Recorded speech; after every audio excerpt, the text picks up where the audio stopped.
Effectivement, les violences, les agressions n'ont pas leur place en démocratie.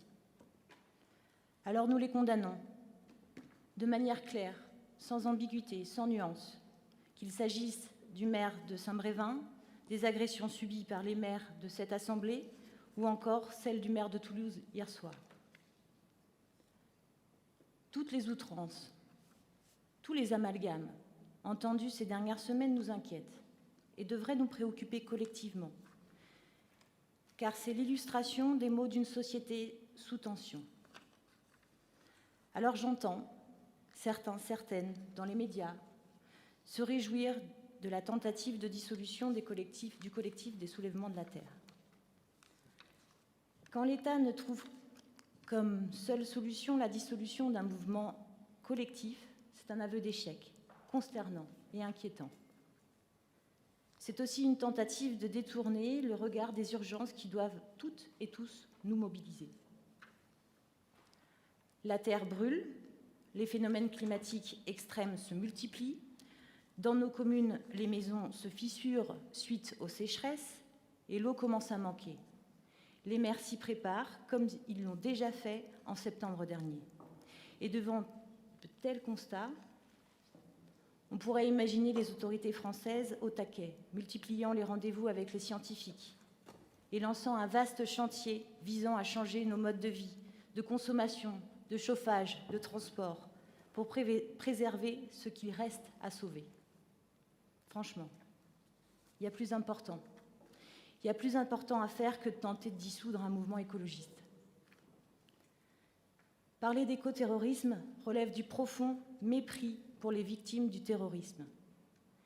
L'écoterrorisme n'existe pas, mais ce sont bien les sections et les lois antiterroristes qui sont mobilisées contre des écologistes aujourd'hui.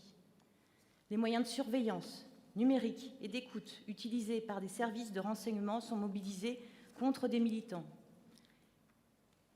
qui ont décidé d'être plus raisonnables que leurs gouvernants, c'est-à-dire d'écouter la communauté scientifique qui nous alerte depuis des décennies sur ce qui nous arrive aujourd'hui. La dissolution des soulèvements de la Terre est une attaque à la liberté d'association, un message de mépris envoyé au mouvement climat. Juger les auteurs d'actes répréhensibles est une chose. Interdire plus de 110 000 militants, 180 comités locaux, des collectifs, des syndicats, de travailler ensemble et de faire entendre leur message en est une autre. Associations, collectifs, scientifiques se heurtent à des murs. La Convention citoyenne pour le climat l'a montré de manière assez brutale. Tenter de faire croire que les écologistes se radicalisent, c'est oublier, comme ici sur notre territoire, que depuis les années 70, des mobilisations collectives de paysans, d'ouvriers, de militants et d'élus ont mis en échec un certain nombre de projets. Plus récemment à Notre-Dame-des-Landes, mais là je fais aussi allusion et je convoque la mémoire de ceux et celles qui se sont mobilisés contre une centrale nucléaire au Pèlerin. Ce qui change peut-être aujourd'hui, c'est le compte à rebours climatique qui nous rattrape, la peur de l'effondrement et l'indignation face à la destruction du monde qui sont sans doute en train de modifier les modalités de l'engagement.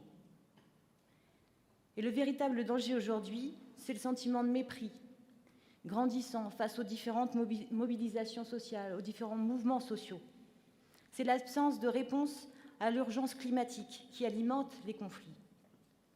Alors notre rôle d'élu, ce n'est pas d'esquiver cette réalité, ni d'escalader les conflits et de qualifier nos opposants de terroristes. C'est écouter, c'est dialoguer, c'est trouver des solutions et agir.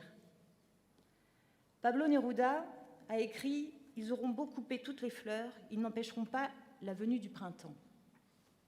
Malheureusement, malgré la beauté de ce vers, nous savons aujourd'hui que la venue du printemps est menacée par le changement climatique. Mais une chose est sûre, on ne dissout pas un soulèvement et on n'empêchera pas l'écologie de s'exprimer.